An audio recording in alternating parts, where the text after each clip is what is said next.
All right, we're back with another episode of Creator Generation, but this week something's a little bit different. We're calling it the Recession Session, otherwise known as the Recession. Phoebe came up with that, so thanks. But look, we're gonna break down what's going on with the economy. Is there going to be a creator economy winter? If so, what can you as a creator do to prepare yourself? Firstly, I want to say that it does sound scary, and it doesn't have to be. So we're going to look at all the elements of it and show you why you don't necessarily have to be scared by it, and don't panic because there are a bunch of things you can do. So we're trying to make this friendly and help you understand what's going on so you can make better decisions. That's basically what we're trying to do. Well, this is helpful already because I don't understand and I am panicking. Right. Please help. Very nice. Take a breath. All right. Well, what is going on? I guess that's probably the best place to start. Why are we talking about this, Fred? Like, why are we flagging this now and recording an episode all about this thing, economic downturn potential? Okay. Well, I think everyone's sort of aware there are a bunch of things that are happening in the economy at the moment. And it's important to remember that what we're trying to do, it's about being prepared for a multitude of different situations. So you know what your options are, right? So if things change, they go up or they go down, you know what to do. So basically that's why we're doing this. But it's all based on a couple of problems we're seeing globally, right? And that is the fact that the overall global economy seems to be overheating, right? It seems to be that there's a lot of energy in the economy, a lot of things are happening. You know, the creator economy has grown a lot in the last couple of years. The economies have grown really well in the last couple of years. And that's getting to a point where it's getting, well, like I said, it's overheating. And that's causing this issue you've probably heard a lot about, and that is inflation.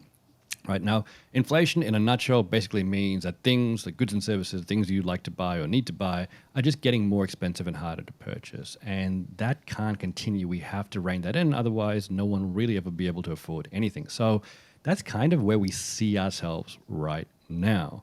The reason it's happened, well, there are a lot of thoughts on this. But if I could put it in a nutshell, I'd say this, right? COVID was a really scary time, not just for people, but for governments. Like when COVID hit suddenly and everyone got shut down, there was a massive panic because governments started to think, well, we can't have our economy shut down. This would be terrible. So what they basically did was put in a ton of stimulus. It pumped a lot of money, a lot of stimulus in the economy, right? Now, that mixed with the fact that everyone was locked at home and there was all this pent-up sort of desire to buy things basically caused everyone to go mad and spend a lot of money, right? And when you throw in the factor that there are areas like China that are still suffering from, lockdowns, there's a knock-on effect with the supply chain, right? You can't get enough supply out the door. So there was this massive spend in the economy. There was a massive demand. Suppliers were finding it hard to keep up. Then you've got ongoing issues with COVID in China causing more supply issues. And then when you throw in like a war in Europe, which caused even more supply issues, you've got quite a complex set of circumstances that are causing things to get a little bit out of hand. So basically these supply issues and high demand have been causing the escalating prices I talked about, which is inflation. Mm-hmm. Yeah. And like I said, this has to be slowed down. Otherwise, we're going to be in a very tricky place. Well, I'm glad you explained it. Look, I'm not an idiot, but I didn't quite understand it. It was something I was supposed to learn in school and I just couldn't grasp it. So Matt and I the other day, we were listening to a whole bunch of YouTube videos explaining it in the car on the way to a family do. So if anybody else out there didn't understand it, I got you. Me neither. Yeah. I hope what I explained helped you understand a little bit more and didn't confuse you as much. But like we want to understand the fundamentals, right?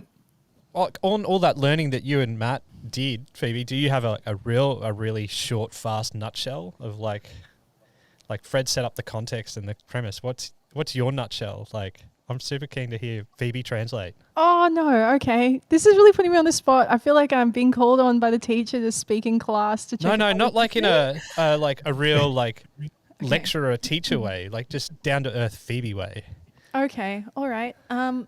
Here's what happened. You came up with with Recession. Yeah, you came up with that. That's gold. I'm the brains behind Recession. You heard it here first. Yeah. Oh yeah. All right. we were all inside for a really long time and everybody just wanted to get their spend on. And then the government was just pumping money out, going, you have some money, you have some money, you have some money. And then we're all like, hell yeah. So we all started spending all this money, and then people started making more stuff so that they could meet the demand, and then they didn't have enough stuff, so they put the prices of the stuff up, and that's what happened. Inflate. That's actually very accurate. Pretty much exactly what happened in a nutshell. So that's pretty good. You explained it very clearly. Yeah, it's basically people went mad and suppliers couldn't cope and prices went up, and here we are with inflation, and that has to slow down. And basically, the way it slows down, or one of the key ways it slows down, are for governments to step in again and combat that by increasing interest rates. So when they increase interest rates, what happens is that it's harder to borrow money. So people spend more time servicing their debt, and they don't buy things they really like. And when they're not buying things they really like, they're buying things that are important, businesses suffer. And when businesses suffer, they lay off employees. And unemployed people don't have a lot of money to spend. Yeah. And so the cycle goes in order to try and slow things down. So let's alleviate the doom and gloom. Or maybe let's not. Actually, we won't go there yet, but we will alleviate some of the doom and gloom. Please. But maybe let's keep going into like what's going on and really understand it. So what does this mean? Like what does this actually translate to? Like what's happening then? Yeah. So this is where there's sort of a lot of debate, right? So I think it doesn't look great, and most people agree. Like there are all these factors around and they have to be adjusted, but it's such an unusual time in history and there are so many factors at play. What's going to happen, what the actual outcome is really debated. Like there's a lot of debate. Like for example, like I mentioned, there's ongoing issues with COVID, there's the Ukrainian war, but then at the same time, there's like a really strong jobs market as well. So there are all these conflicting things that are causing people to debate like what the actual output of all this is. Like, will we have a recession? Will it be long? Will it just be a tiny one? Will there be even a recession at all, for example, right? So that's why I said at the start, it's about being prepared, right? It's not all doom and gloom. We just want to try and understand what's happening with the economy and how we might adjust to what could potentially happen, right? So, we are already seeing, for example, corrections in things like the stock market, which has fallen a bit, and the crypto market, which have also fallen quite a lot. But like whenever I'm unsure of a situation or the direction it's going to go in, I do like to look at the fundamentals of it, right? I always try and identify when there's a lot of information flying at me. I always go back and say, okay, what are the fundamentals of what's going on? And I use that to sort of judge the overall direction. That's worked pretty well for me. So some of the fundamentals we're seeing here is things like debt is high. There's a lot of debt, right? Governments are bailing out a lot, right? They're printing a lot of money. That's at an all-time high to put stimulus into the economy. And then inflation in the US especially is at a 40-year high. And in other places in the world, inflation is really high as well. And those fundamental issues do need to be addressed. And if they're not addressed, like I said, the economy will go out of control, which is not good for anyone. Or the global economies will go out of control, which is not good for anyone, right? But I heard something really interesting the other day by a guy called Michael Burry. Do you know who Michael Burry is? Well, he's a big friend of the show. Big He's long time listener. Okay. Have you guys watched Shout out The to Big my boy Short? Michael. Have you seen the not watched The Big Short, but it's about the really bad Phoebe. time that happened. It's a good movie. Yeah, it's about the Great Recession or the global financial crisis in 2008, right? And Michael Burry was the guy who predicted the problems in the housing sector 2 years before it happened. And he wasn't very popular. People didn't like his opinion. They thought he was crazy. And who bets basically against housing is what they basically said. But he saw that the fundamentals didn't make any sense, and he wanted to draw that to his attention. But people don't like bad news, and everyone basically said, no, it's not going to happen. Sure enough, there was a huge issue, and the whole world went into a recession. Now, he pointed out something really interesting the other day. He pointed out that US personal saving levels have fallen to 2013 levels, right? So basically people's personal savings have fallen to 2013 levels, right? The savings rate, the rate at which they're saving have fallen to 2008 levels. That's during that Great Recession time, which is not good. Furthermore, credit card debt in the US is growing at a staggering rate, which is outpacing pre-COVID times as well, right? And this is with all those trillions of dollars spent by the US government, and these things are still occurring. And I think that is problematic. And he points that out. He says, like, this is going to result in a consumer recession where there's all this debt and, all these tricky things coming up. Well, people are not going to be spending as much money. And if that happens, then businesses are going to suffer as well. And I think that is very telling. And I should also point out that Michael Burry predicted the inflation issue like over a year ago when none of this seemed to be a really big issue. He pointed this out as well. So, look, based on those fundamentals, I do think there has to be some level of correction. The extent of that, I have no idea, but there has to be some adjustment. Okay, and sort of that's where we are right now. Phoebe, do you want to translate that one again, or we'll just keep going? I think that one is pretty simple. I think everybody follow Barry on whatever platform he's on and just do whatever he says. He's on Twitter and he has pretty good stuff on Twitter. Awesome. So I'm about to you follow can check him. him out there. Resurrect my Twitter account just for the intel. Yeah, I mean, no one like you keep saying, Fred, no one likes to hear bad news, but things did go ballistic the last couple of years, right? Like, particularly, like a lot of creators would have seen channels blow up because of obviously people at home watching, but then also the associated ad revenue that went with it, with advertisers piling on and people buying stuff, buying merch, making themselves feel better with a bit of retail therapy. That's going to correct. Like, it can't keep going crazy. Whether it dives or just corrects to where it probably should be in a sane market, that's what's the unknown. But it's unknown, I think, and it's uncertainty. This is why we're diving into this for everyone, like to unpack it. Like, we're calling this session the recession session. Let's get a definition on what's a recession, other than a really rad title for a podcast episode, the recession. What's a recession? Basically, recessions, they do tend to sound pretty scary, but really all it is just a period of negative growth in the economy, right? And everyone gets impacted in different ways, and that depends on your circumstances, your occupation, where you are in the world. Everyone is impacted differently. What I think makes this one a little bit scary, especially for creators, is the fact that almost none of them have actually actively run businesses through a recession previously, right? Apart from obviously COVID. Most creators out there have not run businesses or channels in the last period, which is like in 2008 when, a lot of creators, like I said, went around doing what they do. So that's why it does seem a little bit scary. Now, I actually did run a media company back in the last recession. And there are distinctly things I learned. And one of the things I learned was this, it is a tricky period. And, people do lose their job. And there's gravity to that. But it's not all doom and gloom. There are certain things you can definitely do to stay resilient and even see an upside if you know where to look. So, like I said, it's all about being prepared. So when we look at recessions, one of the things, like Anne pointed out, was that, this thing has to be corrected. So recessions, in a way, do correct the economy because they get things sort of back to equilibrium so we can keep moving forward. Now, that is debated, but generally speaking, recessions do tend to have a restorative effect, not downplaying the fact that people losing jobs and stuff like that is very hard, very, very hard for everyone. But they do tend to get things back into equilibrium again. I guess most of what our audience are interested in are like, what does it mean for creators, right? Like, what does it mean, right? Like, Phoebe, what do you think it'll mean for you? I'm interested to hear. What do you think it's going to mean for you as a creator? I think my high functioning anxiety tells me it's just going to be a disaster. It's immediate stress. It's snowballing and it's overwhelming. I think it's just tough because I'm coming off 2 or so really bad years anyway. 2019 for me, I was crushing it. And then 2020 happened and it was terrible. The next year happened and it's just been like really impacted our income already. We're already behind the 8 ball. We work in the travel space, so there was no opportunity to travel those last few years. So it felt like we were just starting to get back on our feet. Now this other thing is happening and I'm freaking out. I feel like I'm going to be even further behind time-wise where I wanted to be. It's going to be even harder for us financially. I'm stressed on all fronts, gang. Please help. Yeah. Look, I mean, like pointed out, like recessions do affect different people in different ways, and it'll affect different creators in different ways depending on who you are, what type of creator you are, your revenue streams, all sorts of things will affect that. And then you're right, like people like travel creators will be particularly hard affected because, like you said, you're affected by COVID.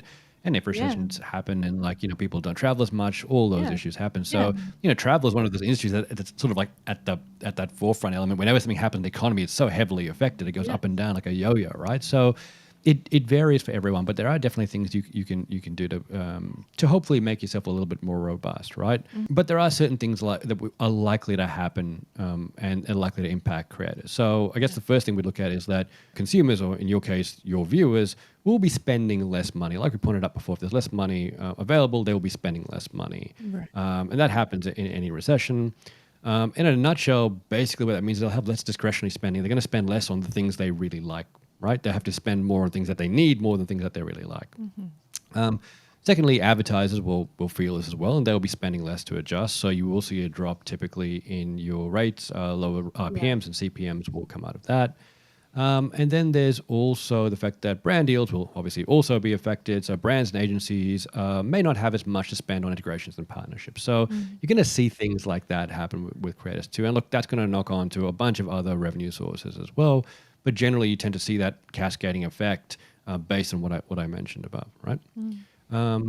But there are definitely things you can do as a creator, and sort of I want to touch on that. Actually, I want to go into that in a bit of detail to sort of explain what you could do as a creator. And Phoebe, I'd love your feedback on that to see how that would apply to you. Absolutely. Right? So I basically like to look at it in three key areas. Like I've sort of broken it down. I've seen a lot of tips out there, a lot of people saying a lot of different things, but this would be the three key areas I would focus on if I was a creator. Starting with strengthening and diversifying your revenue streams, right?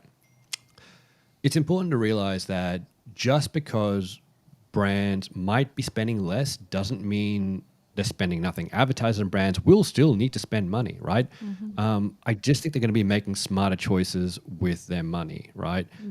They'll be looking for better opportunities, better conversions. Their teams will be smaller. They'll be looking to get high impact returns, and that's actually where being a creator can be extremely useful for a brand. So a lot of creators will be in a really good space because if you can show them a couple of key things, then I think that will translate to a lot of value for brands. For example, if you show a brand that you're in a specific niche, and then you have a captive and a loyal audience, the money they spend with you can be more targeted and have a potentially better conversion, right? So are you saying there, Fred, that maybe, because we're not one of the big guys, there are other people in our space that have millions of subscribers and we don't. So should we not be afraid and intimidated of people with bigger size because we can focus on our niche? And that's right. So you can actually offer them, better value for money. So they might be spending less, but they're going to have much more targeted. So the people in our niche will be really targeted. So for example, while there might be bigger issues in the US and stuff like that, there might be a really good,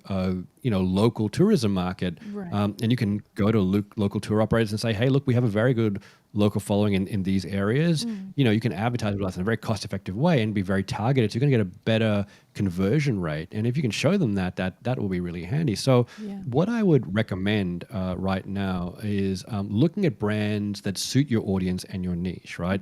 Start putting together pitches focused on the value you can bring to both them and their audiences so that you can justify the rates you charge, right? So you just got to be a little bit more strategic and think about, well, if a brand is focused on this audience, how can I show them that I have that audience and they are connected to me, and that if they give me X amount of dollars, they're going to get a much better conversion than going to TV or simple internet ads, those kind of things. So that is actually, I think it's valuable. I think brands will find that valuable, but creators have to lift their game and not just make broad assertions, be more specific and explain the specific value a brand is going to get by working with you. Yeah, right. That makes sense. Yeah. I think so. Look, yeah, I think it does make sense, and I think if it can, I have seen creators that have good relationships with brands, even when there's less money in that sector, they still spend with them because they know they're going to get a certain conversion. So start thinking about that now. Start thinking about the value you're offering, who those brands might be. Maybe make a short list of those brands and a pitch you might make for them based on the value you can provide to them and their audience, and that is a good starting point, right? Yeah. Secondly, I'd say is if you only have a few income streams that you depend on heavily, or specifically if you depend on ad revenue heavily, then I would really look at diversifying that in a manageable way. Now, what I mean by manageable is don't go out there and panic and try every bit of revenue because you're going to do none of them particularly well, right? What we want to look at is what will make the most sense for you in the next 6 or 12 months if you wanted to try a few key things, right? For example, if I had a channel with revenue based on YouTube ads and I sold a whole bunch of merch, then you'd want to diversify in a couple of key ways. For example, the brand deals I mentioned before, look at specific brands that are well targeted to your audience. Perhaps get an agent to help you if you don't have an agent, right? The caveat to that is make sure that if you do get an agent, They have to be very helpful. You shouldn't be locked in, and you should actually have a good rate with them as well, right? So you want to make sure you have those aspects. But if you have someone in your corner, that might help you out a bit more. You might also want to talk to a content aggregator, right? And these are companies you see around the place who take your current content and put it on different platforms. So basically, you don't have to do a whole lot of extra work. They'll take what you currently have, put it on other platforms, monetize it for you. So you basically have another source of revenue coming in, and you don't have to do a tremendous amount of work for it. Just continue to make content the way you usually do. And one of the other ways I look at is potentially, can you build a product, right? And I don't mean a product like, suddenly go out there and build a whole bunch of widgets where you need a lot of manufacturing for, because like I said, there's manufacturing issues going on. What I'm talking about is, can you build things like a digital product, right? Things that, while they require a bit of effort to get off the ground, they're not capital intensive. You don't have to keep, you have to spend a lot on them. You don't have to spend a lot storing them. Digital products can be very valuable if they're valuable to your audience. So don't make a piece of junk like, I'm going to make an app and it's going to have no real value. It's just a good idea. But think about, what does your audience actually value? And can I create a digital product I can sell to them? Yes, it requires a bit of upfront effort, but that trailing income you're going to get from that can be extremely valuable, especially if it's not super expensive or people think it's good value for money. In a downturn, they will still spend money on things like that. So a good value app or a digital product could be extremely good during a downturn. So look, those are just a couple of things that I would do. Like I said, you really want to strengthen and diversify your revenue streams where possible. It's going to be different for every creator, but start thinking about that now. Yeah. Do you think there's value in adjusting the content you create for the time? So from a travel perspective, when we're talking, I'm thinking, maybe I should start, as we're taking these next trips over the coming months, should they have more of a budget focus to them? That's really smart. Now, we haven't actually covered the content approach to it too, but it is a really good thought process. Like, yes, if you are going into a period where you are unsure about what's going to happen, or you think, for example, people might be more budget savvy, then yes, absolutely. Try and create versions of that might have that. And yeah, that's a really good idea. So while you're there, just shoot a little bit of extra content that targets that. So yep, you can use it again. So that's actually good. That's forward thinking. Like I said, you're just preparing for potential situations. And even if it doesn't pan out that way, at least you still got that in your back pocket. You can always use that as a special episode, for example. So yeah, absolutely. I definitely look at that element of, we call it seasonality, right? In terms of what may happen. I prepare for that by being a little bit more intelligent in your shooting. And that right there, guys, is the entrepreneurial spirit that's going to see me through Recession. Crushed it. Boom. Owning it. Very nice. What and like, when you're thinking about these things, Phoebe, like the, how you approach the content.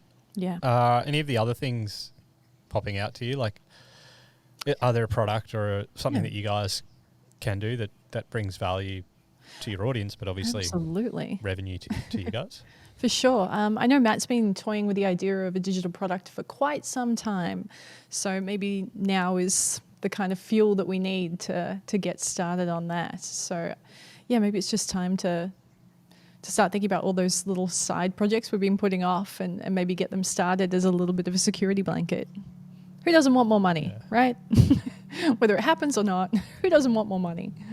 So, yeah. Yeah. Hey, just jumping in quickly to let you know that we have a companion article that goes along with this episode to give you a bit more information. It also has a bunch of links and resources to help you out. So if you're interested, check out the link below. All right. Look, the next thing I have is, if the first tip is about sort of strengthening and diversifying revenue streams, the next thing I'd say is you really want to understand and prepare your creative business, right? Think about what you're doing as a creative business, just not you as a creator. It is a business. You are running it. You're earning income from it. So you want to understand and prepare that for what's coming. So the first thing I do is really try to understand the business as it stands and like, what are you spending money on? Like, what are you specifically spending your money on, right? When you understand how much money you're bringing in and what specifically you're spending your money on, you can make much better decisions going forward. So having things like a simple budget can be very valuable, right? And it doesn't have to be complex. You say the word budget, and a lot of people, clam up and they're like, "Oh, this sounds really complicated," but it doesn't have to be that, right? It can just be a forecast. You have the next couple of months, forecast how much money do you think you're going to make based on what you've made, sort of maybe even the month before, or what you think is coming in with brand deals, for example. And then what are my expenses for that? And basically minus the bottom one from the top one and see what you have left going forward. And that gives you just a simple understanding of what's going on.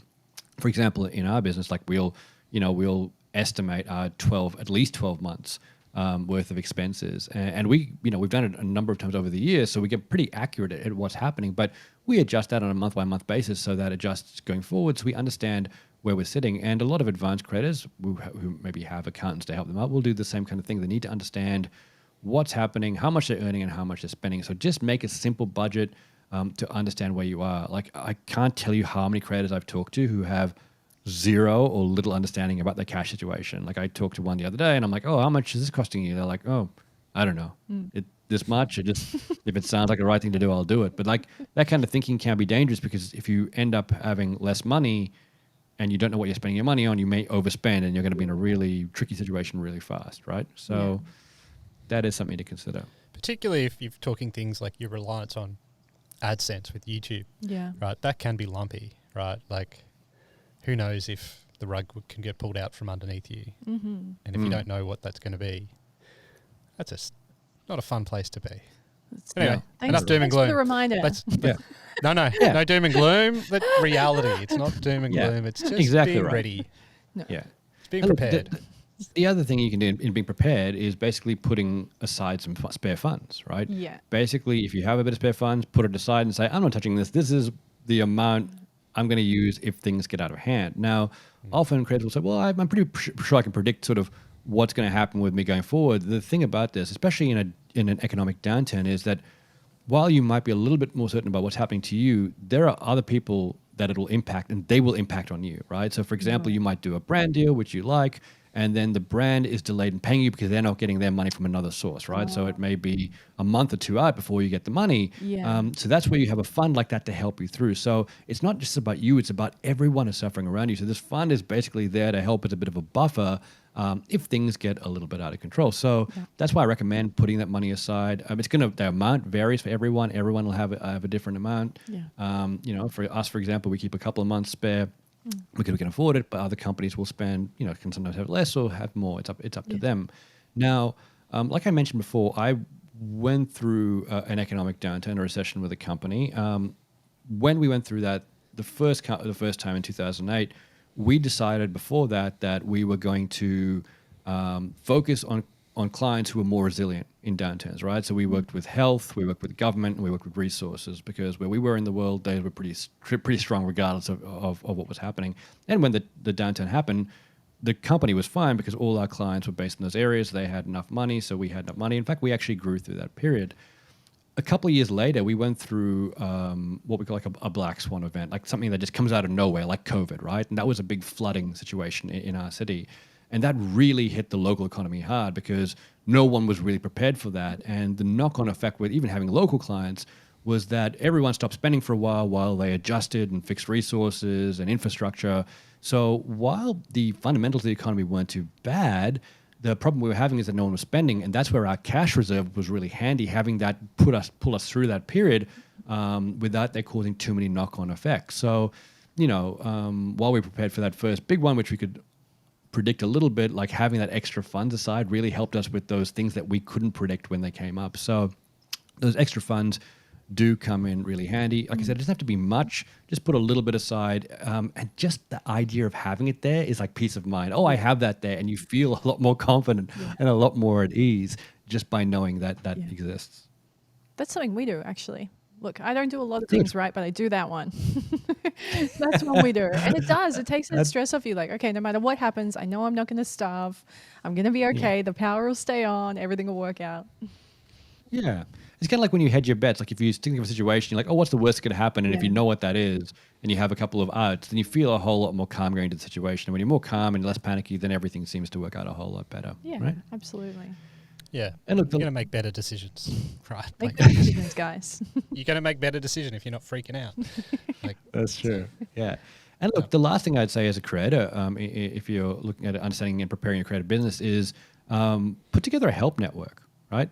A group of people who are there to help you. And look, there's an administrative element to that where you're putting together a list of people who are more direct to your business, like accountants, lawyers, your agent. Have a list of all their contacts, and the specific situations you might want to contact them in, so that if they come up, you just look at your list and you can go through. Like Shannon Jones had called it her doomsday list. We're not calling it that. We're talking about a help list. So who can help you out if you're in a bind? But the more important aspect is like, what kind of support network do you have? Who are other creators you can connect with right now, who you can chat to, and get a conversation going? So that if things go, a little bit south, you have each other to lean on. You can ask each other questions. You can give each other advice. When a group of you are seeing trends together, you're going to see more trends than just one of you out there. It'll help you feel more supported, help you feel more confident. That's why overall help network can be very, very handy to have. So if you don't have one right now, I'd recommend going out there and finding a couple of creators who are like yourself and building a network out. And look, end of the day, if you can't find anyone, you can always join the Creator Generation Network, and we're here to help you if you want, okay? So jump on Discord. I love it that we're the fallback. If you can't find anyone else, come hang out with. Yeah. We should be number one. Maybe we could be your first port of call. But look, the help network is good. And out of all the things I've seen creators do generally in their creator journey, when they have a help network or support network, everything becomes a lot easier. It makes a world of difference. Being a creator can be a lonely thing. Yeah. And when you're in a global downturn, it can be doubly scary for you, right? Yeah. So having that help network is something that can be very valuable. And if you don't know any creators, like I said, there are networks like the Creator Generation Network. You're more than welcome to join. We're doing regular sessions every week pretty much where we talk to creators and we can talk about things. But even joining Facebook groups or Reddit groups can also help as well. So do consider putting together a help network. Yeah, absolutely. And look, the last point I'd like to make is developing a value-based mindset. Now, this is something that people find a little bit confusing or a little bit odd, but it actually is very, very important. In periods of downturn or strife, having a value-based mindset can be really good, not just because it makes you more positive, but people are going through a lot, right? And if you are geared to trying to give your viewer the best experience possible to make their life a little bit more better when they're going through a tough time, that can be a really powerful thing, right? The viewer can turn to you and say, oh, at least I'm getting really great content from Phoebe and Matt, and that just feels good. It's good escapism. I'm really rewarded. It's information based. It's educational. It's entertainment. I really enjoy this because you're thinking, how can I give the viewer the best experience possible? Not how can I give you the viewer the bare level experience possible, but how do I give them the best one possible? And I think that is super important because you're not only giving them more, but you're creating a closer relationship. And any creator has a closer relationship to their viewers. That's going to benefit you in the long term, right? And not even just in a downturn. Like, I mean, every creator should have we're very big on this, that every creator should have a value-based mindset regardless of the time of economic up or down. That's what's going to set you apart. It also keeps you going. There are times when I think that, like, I'm so tired in myself or I'm unsure of myself, and I keep moving forward because I think, no, like I want to give this information to people. I want to help people do this. It takes the pressure off yourself because you're focused on them. That's a really good point. That it really, that positive mindset does help you move forward. For sure. Look, lastly, the point I want to make, like, I'm reading through a lot of lists of what other people said, and Reed Dusher, who's the CEO of Night Media, released another big fan of the show. Reed. Big fan of the show, Reed. Sent out some information to his creators, and he pointed out and said, look, be aware that you might actually be doing okay as a creator, but there are a lot of people around you who may not be doing that great. So don't be tone deaf. Read the room. Understand what's happening there. Don't flaunt wealth and stuff like that when people are losing it. So I think that actually is a really good tip. I think that makes sense. Do understand what's going on in the space and be aware of it. Like Phoebe said, you're going to be wanting to adjust your content accordingly and be more aware of what's happening. And what I would add to that, and what I'd be saying is, like, don't take advantage of people. There is a tendency, if you're doing well in a difficult time, and a lot of people aren't, like, sometimes people will take advantage of that, and it's really sad. And we've seen a lot of that, in the last couple of years of different groups taking advantage of people who are very scared, people who are panicking, people who are sort of downtrodden, and that's not great. It's not a good thing, right? So what I would say is, as my last bit of advice, is be a good person, because one, that's what you should be, but two, it's going to pay dividends for you going forward. You don't want to take advantage of people when they're down. Continue to do what you do. Continue to offer tons of value. Yeah. Be a good person, and I think that will put you in good stead. Brett, how how long do you think we're looking at here of this bad recession time happening? Because it's been a rough couple of years. How long am I strapping Yeah. myself in for now, realistically? Yeah, look, I get two questions on top of this. One is how long will it last? Two, how far will rates fall, and what's it going to mean, right? That is really an X factor. There's so many factors involved in that we don't know. Generally, you'll probably see, I mean, if I was guessing, probably within the next 6 months or so, you'll start to see what the actual picture is going to look like how sort of tricky is it going to get. That will probably come up within the next 6 months, or by the end of the year, we'll sort of know where we're sitting. In terms of how far rates may drop, that also varies. Ad rates can drop by 5%, they might drop by 30%, right? Same with brand deals. There's a lot of variation in that, and every market is going to be a little different because, like I said, different people and different brands and different companies are going to be affected in different ways. And there are some companies that do very well during recessions, right? Like I said, so they might have lots of advertising dollars to spend, so there'll be a different impact for that. So generally speaking, though, if I was doing an average, prepare for maybe anywhere from 10 to 25, 30% drop perhaps in ad rates. Obviously the bigger amount you look at and the more you prepare for that, if it's less, then it's going to be a whole lot better for you. But it is like one of those things that we're sort of looking at month to month to see what's happening. At the moment, there's still a lot of energy in the space. There are a lot of people spending a lot of money on things. So it doesn't seem that way. But like I said, in the next 6 months or so, we should know where we're sitting. Okay. Yeah, it's going to be fascinating when you think of like audience behavior. If they have less discretionary money to spend, that will mean most likely they're less likely to go to a bar, a restaurant, a cafe, go to the cinemas, right? Yeah. So we might end up in a circumstance where people are going to spend more time at home watching content, which is free to consume. YouTube, TikTok, kind of like, but they might not have as much money to spend. So like maybe views go up, like who knows, right? But the behavior, like typically if you have less discretionary spend on entertainment stuff, you look for things that are on are at home, or low cost, and watching things on the internet, other than the internet connection and the device you already have is pretty cheap. So it's fascinating. And don't forget, like this is the key thing. We've gone through a extremely unusual time. Like this series of factors haven't come together in the last 100 years, right? And especially with COVID. COVID was a major hit to a lot of people, to their mental health, right?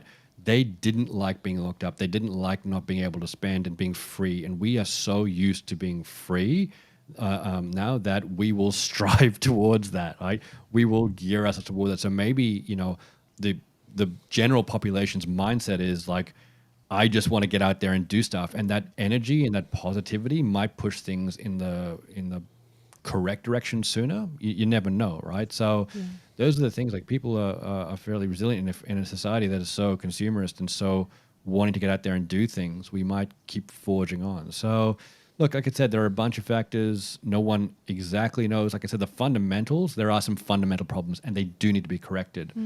It's just the impact of that. And the best way we can look at that as creators is just be prepared. Focus on those core things, like I said, like, strengthen and diversify your revenue, understand and prepare your creative business, and like have a value-based mindset. And I think that's a good starting point. Absolutely. I feel like this has been a guide on how to become like a doomsday prepper creator edition. Prepare for the worst, expect the best, but you've got everything ready in the basement just in case. Well, that's it for the inaugural recession session.